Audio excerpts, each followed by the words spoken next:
Hi, everybody. What I want to talk about now is subfields of finite fields. And so the big theorem here is the subfields of f p to the e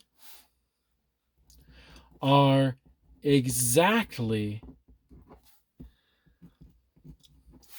the fields fp to the d where d divides e. Okay. Fp to the e, I guess I should mention this notation. Fp to the e is the unique field up to isomorphism of order p to the e. And in the previous two lectures, we showed that there was a field with p to the e elements, and any two fields with p to the e elements are actually isomorphic to each other. So from now on, we're going to call fp to the e and fp to the d. These are the unique fields with p to the e or p to the d elements, up to labeling of elements, up to isomorphism. Okay, so here's the idea. Fp, which is just z mod p.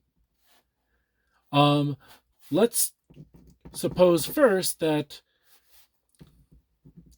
Fp, this is inside Fp to the d for some d, and this is inside Fp to the e. Remember, any field with p to the d elements is isomorphic to any other, so we may as well, let's just suppose we have this. So what I want to do now is I want to show that d must necessarily divide e in this case. So we have fp and fp to the d and fp to the e. And the trick is just this index thing again. We have fp to the e colon fp. All right, let's think about that. This thing has p to the e elements. How would we get p to the e elements? Well, remember, we're looking for the size of the basis of this over that. And if we had a basis with e elements, then we could choose a scalar for each one of those basis elements. And so this number right here is e, right? Because this has p to the e elements, this thing has p elements, and the only way, the basis size has to be e, just for the numerology to work out. And of course, likewise, fp to the d over fp, well, that's going to be d.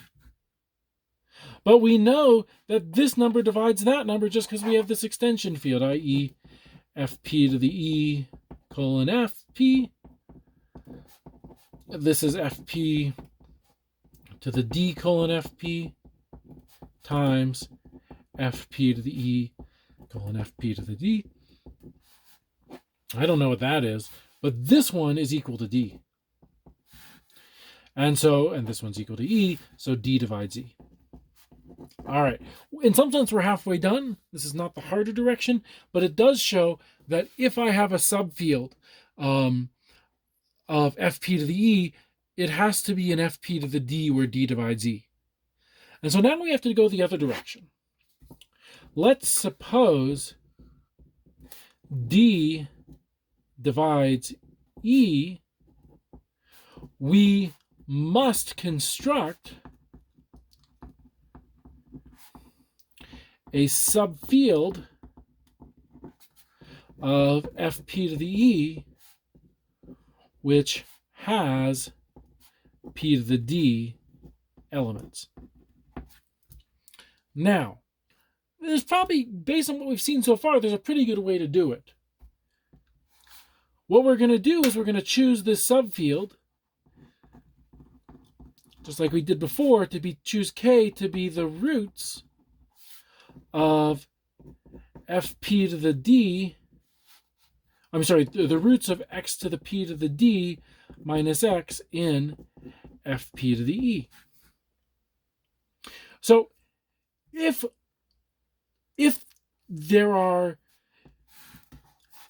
k has p to the d elements, then we're done.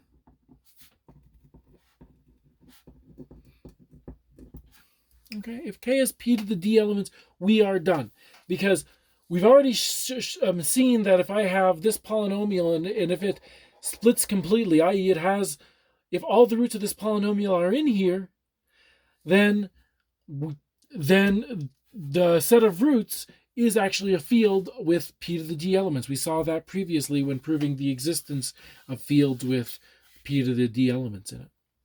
So if we can show k has p to the d elements, we're done.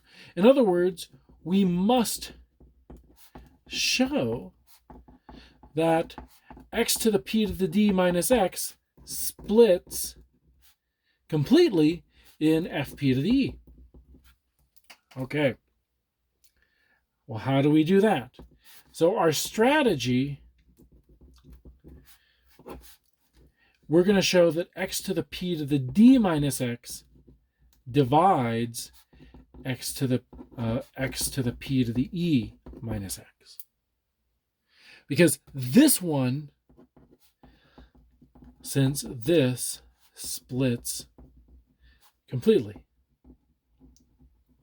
So if this thing divides it, and this is just a bunch of linear factors, this thing's going to be a bunch of linear factors too.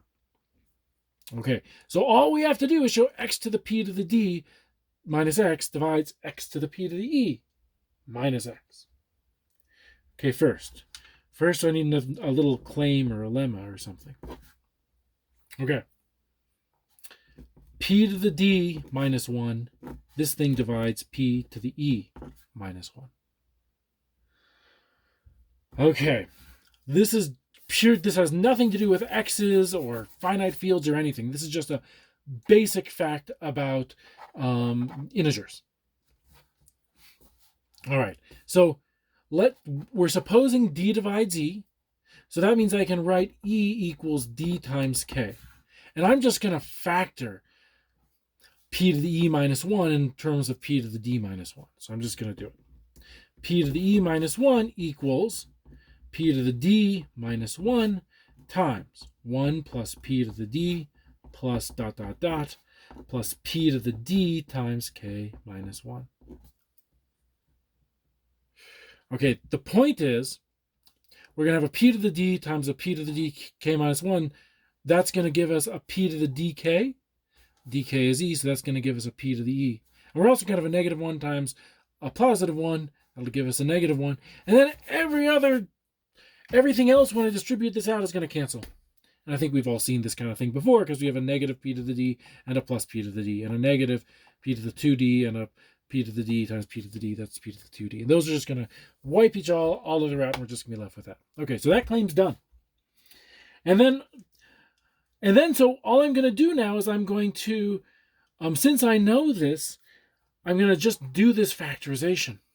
Okay, so to show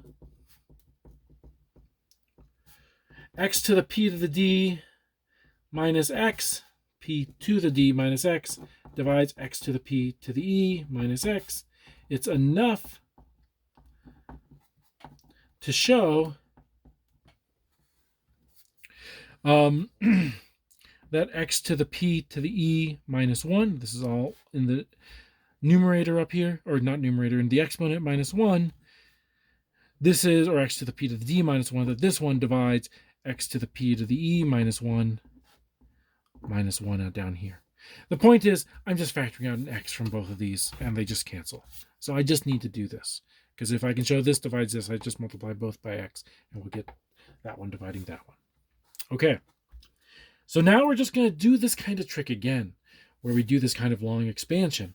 Let's write p to the e minus 1 is equal to L times p to the d minus 1. I can certainly do that, right? And then I'm going to write x to the p to the e minus 1, right? That's that thing right here. I'm just going to factor it explicitly. This is going to be equal to x to the p to the d minus 1,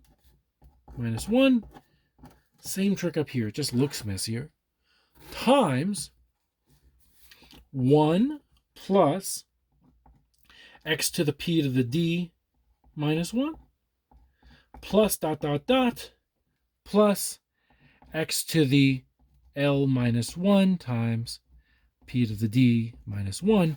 You're all math majors. You can all see, or at least convince yourself pretty quickly, that when I do this multiplication, I'm going to get exactly that. Because again, when this times that, I'm going to get x to the L, p to the d minus 1. L, p to the d minus 1 is p to the e minus 1. And we're done. So we're done. Okay, so what did this part show? This part showed that if d was any number dividing e, then fp to the e contains a subfield with p to the d elements. And in fact, we actually showed that that subfield was exactly the roots of x to the p to the d minus x. All right. This probably one more short video on finite fields, and that's it for finite fields.